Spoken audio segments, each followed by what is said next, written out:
మరి ఎంతో ప్రభువుకి కృతజ్ఞతై ఆ యొక్క వ్యక్తికి ఆ ప్రభువుని ఆరాధించాలని కోరుకుంటాడు. ఆ విధంగా మనం ఇంకా చూసినట్లయితే చూడండి, యోహాను సువార్తలో 5వ అధ్యాయంలో కూడా ఒక వ్యక్తి, యోహాను సువార్త 5వ అధ్యాయంలో బెతెస్దా కోనేరు దగ్గర 5వ వచనం, అక్కడ మనుషుడు నేను చూచి ఎరిగి స్వస్థపరచగోరుచున్నావా అని వాడిని అడగగా ఆ రోగి నన్ను కోనేటిలోనికి దించుటకు నాకు ఎవడు లేడు కనుక నేను వచ్చినంతలో మరి ఒకడు నాకంటే ముందుగా యేసు నీవు లేచి చెప్పగా వెంటనే వాడు స్వస్థత నొంది. కాబట్టి తన పరుపెత్తుకొని ఏం చేసినాడు? కాబట్టి ఆ యొక్క వ్యక్తిని కూడా నశించి ఉన్న అతని ఎన్ని సంవత్సరాలంటే అక్కడ పడి ఉంది? 38 సంవత్సరాల నుండి తన యొక్క జీవితంలో మరి ఏమీ లేదు. అయితే ఆ యొక్క వ్యక్తిని దేవుడు స్వస్థపరిచినాడు. స్వస్థపరిచిన వ్యక్తి మరి ఏమంటున్నారు? యేసు ప్రభుని చూడండి 16వ వచనం, అదే అధ్యాయంలో 16వ వచనం.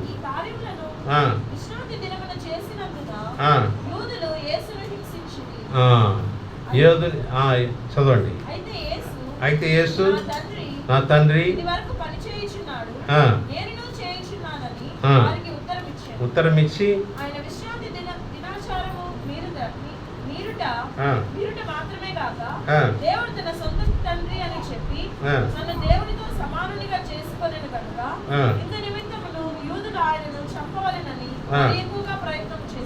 కాబట్టి ఆ యొక్క దేవుడు మంచి కార్యం చేస్తే పరిసయ్యులు అనేవారు ఈయన విశ్రాంతి దినమును ఏం చేస్తుంటున్నాడు?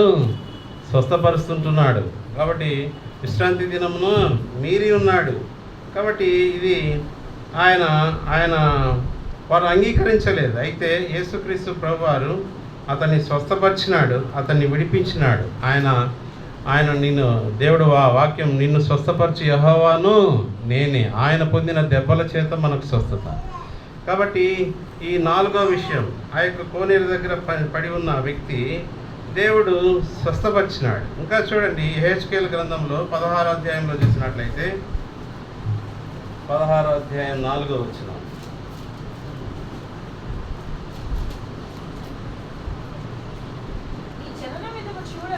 ఈ జనన విధము చూడగా నువ్వు పుట్టిన నాడు నీ నాభి సూత్రం కోయబడలేదు, శుభ్రమవుటకు నీళ్లతో కడగబడను లేదు, వారు నీకు ఉప్పు రాయకపోయిరి.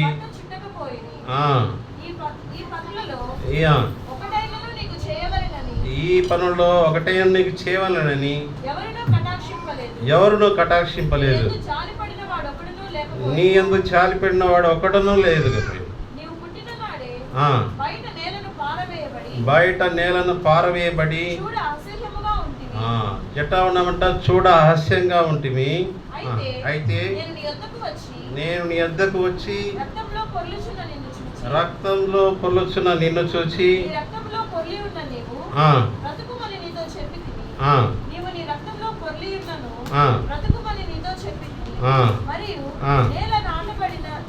చాలు.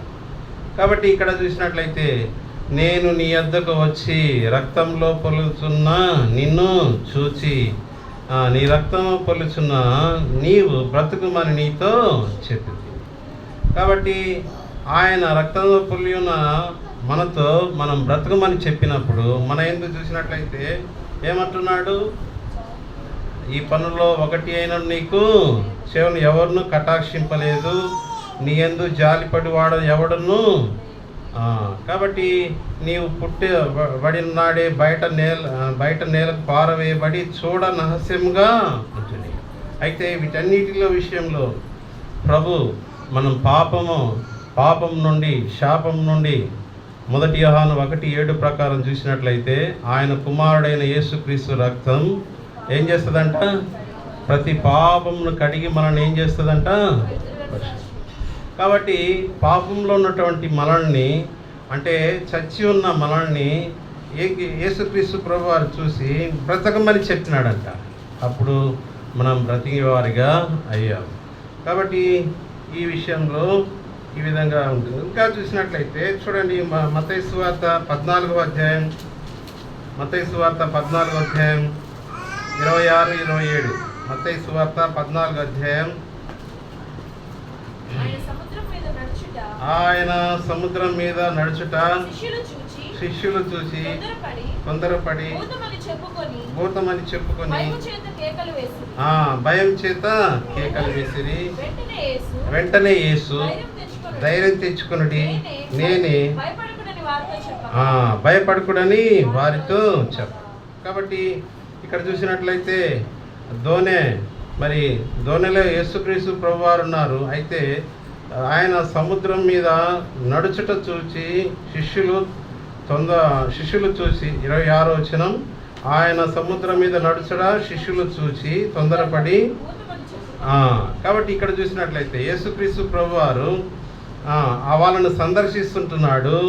అయితే భూతమని చెప్పుకొని భయం చేత కేకలు వేసిరి.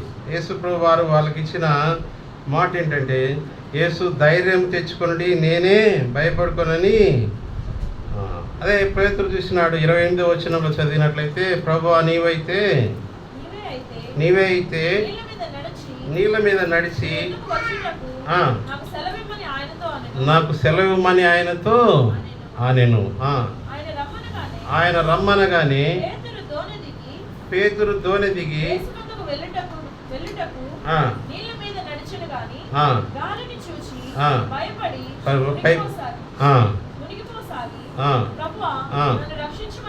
నన్ను రక్షించమని. కాబట్టి ఈ యొక్క పేతురు 31వ వచనం ఏమన్నాడు? చెయ్యి చాపి అల్ప విశ్వాసి ఎందుకు సందేహపడుతువని చెప్పాను. కాబట్టి ప్రభు మనల్ని ధైర్యపరుస్తుంటున్నాడు బైబిల్లో. ఇంకా చూడండి, మత్తయి సువార్త 20వ అధ్యాయం, యోహాను సువార్త 20వ అధ్యాయం 19వ వచనం, 20:19. ఆదివారం సాయంకాలమున యూదులకు భయపడి తాము కూడి ఉన్న ఇంటి తలుపులు మూసుకొని ఉండగా యేసు వచ్చి మధ్యన నిలిచి మీకు సమాధానం కలుగును గాక అని వారితో చెప్పారు. కాబట్టి ఇక్కడ యేసుక్రీస్తు ప్రభువారు చనిపోయి ఉన్నారు. ఆయన 3వ దినమున మృత్యుంజడి తిరిగి లేచాడు. ఖాళీ సమాధి ఉంది. అయితే వాళ్ళు ఆదివారం సాయంకాలం శిష్యులు యూదులకు భయపడి తాము కూడుకున్న ఇంటి తలుపులు మూసుకొని ఉండగా యేసు వారి మధ్య నిలిచి మీకు సమాధానం కలుగును గాకని వారితో చెప్పారు. కాబట్టి 20వ వచనం చూసినట్లయితే, 20వ వచనం, ఆయన అలాగ చెప్పి వారి తన చేతులను పక్కలను చూపగా ప్రభువును చూచి అప్పుడు యేసు మీకు మరలా సమాధానం కలుగును గాక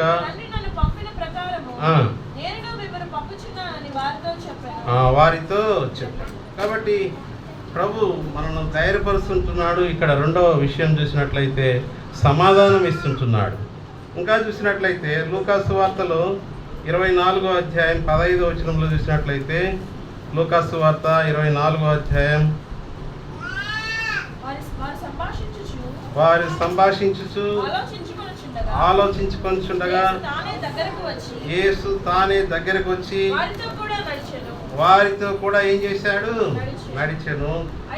అయితే వారు ఆయనను గుర్తుపట్టలేక వారి కన్నులు ఏం చేయబడ్డాయి? మోయపడ్డాయి. అయితే యేసు వారితో నడిచినాడు. వారితో నడిచి వారితో మాట్లాడి మీరు ఒకరినొకరితో చెప్పుచున్న ఈ మాటలు ఏమని అడగా వారు దుఃఖముఖులై నిలిచిరి. కాబట్టి యేసు వారితో నడిచాడు.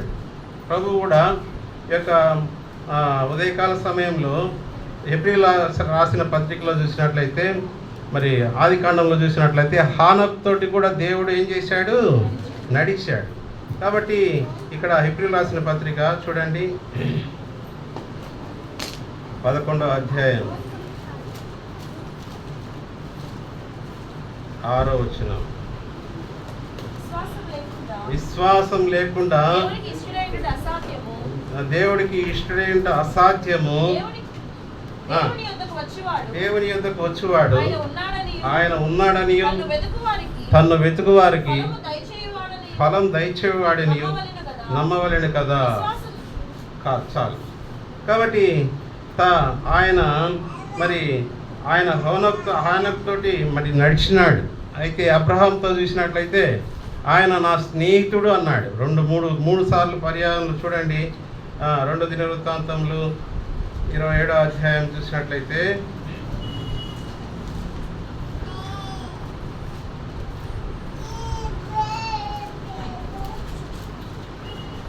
27వ అధ్యాయం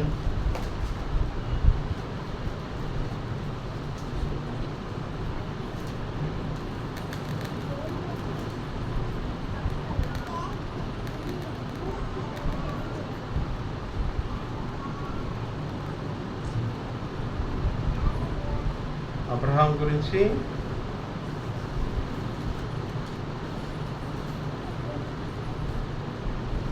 నా స్నేహితుడైన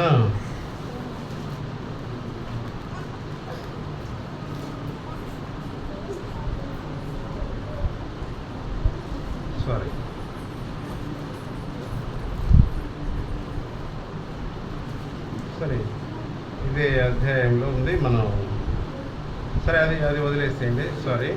యెషయాలోకి రండి. యెషయా 43వ అధ్యాయం 8వ వచనం గమనించండి, చదవండి. యెషయా 43వ అధ్యాయం 8వ వచనం.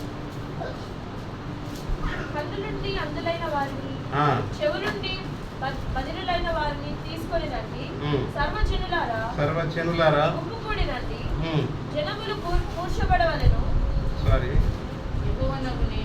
యెహోవానగు నేనే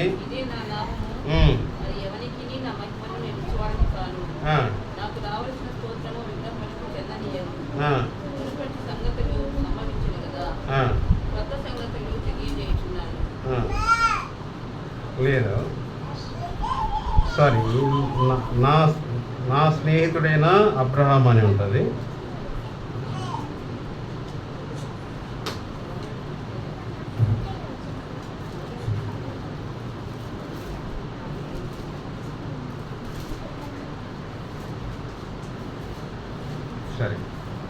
సరే మనం ముందరికి వెళ్దాం. యాకోబులో చూడండి, యాకోబులో 2:2.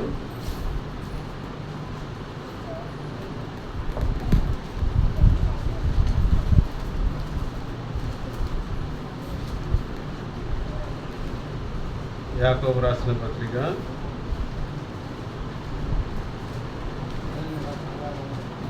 2. లేదు, దాంట్లో కూడా లేదు.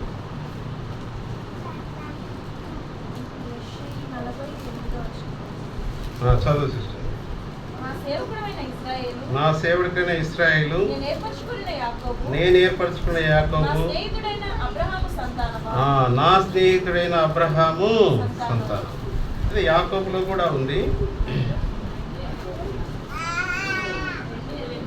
2 చదవండి. కాబట్టి అబ్రహాము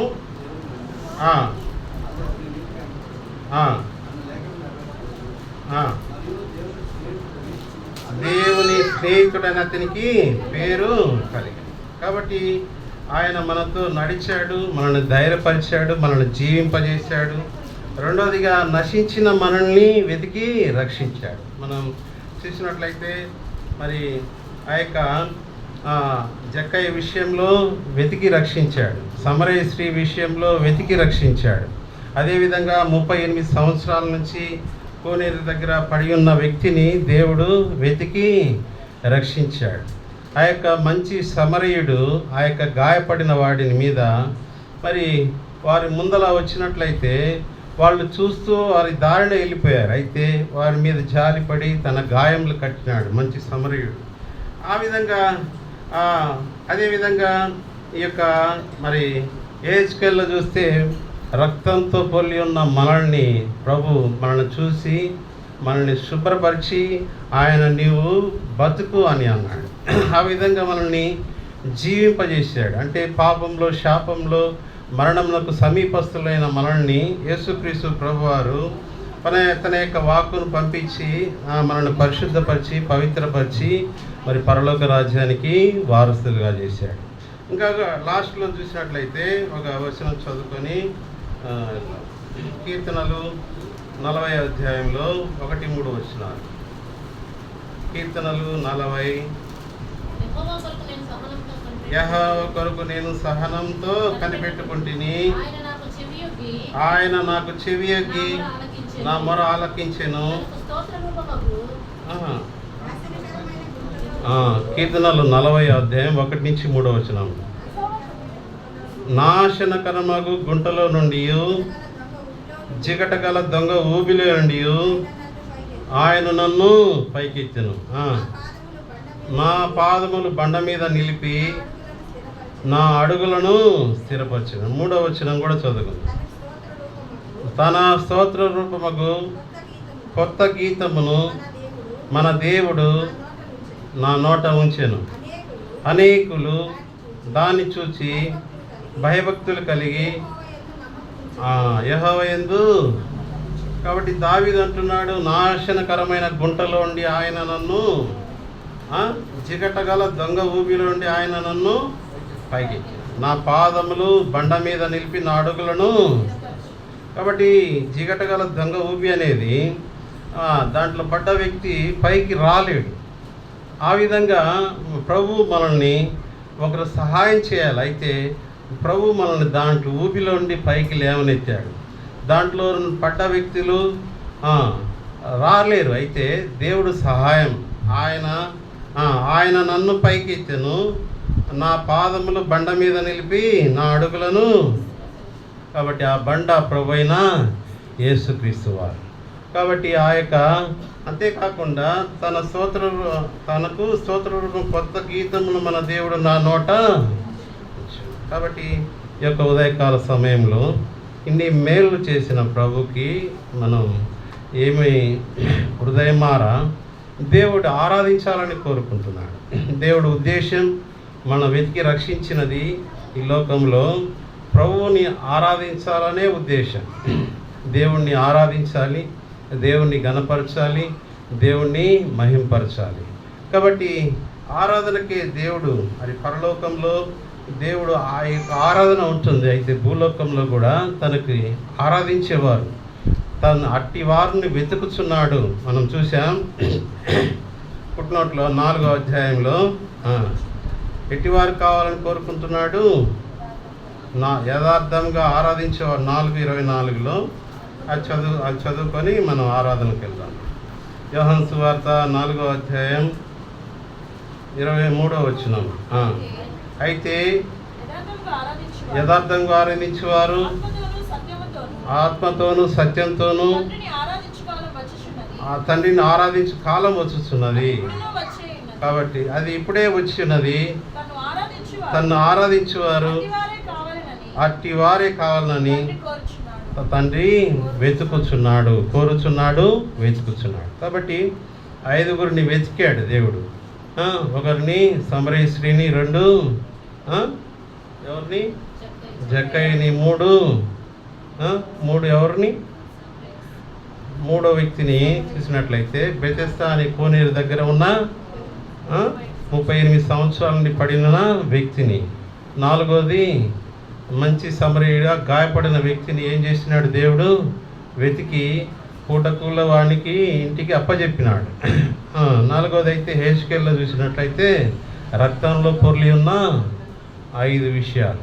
ఇంకా చూసినట్లయితే ఈ విధంగా బైబిల్లో మనకు దేవుడు ధైర్యపరిచే దేవుడుగా, సమాధానం ఇచ్చే దేవుడుగా, మనతో నడిచే దేవుడుగా.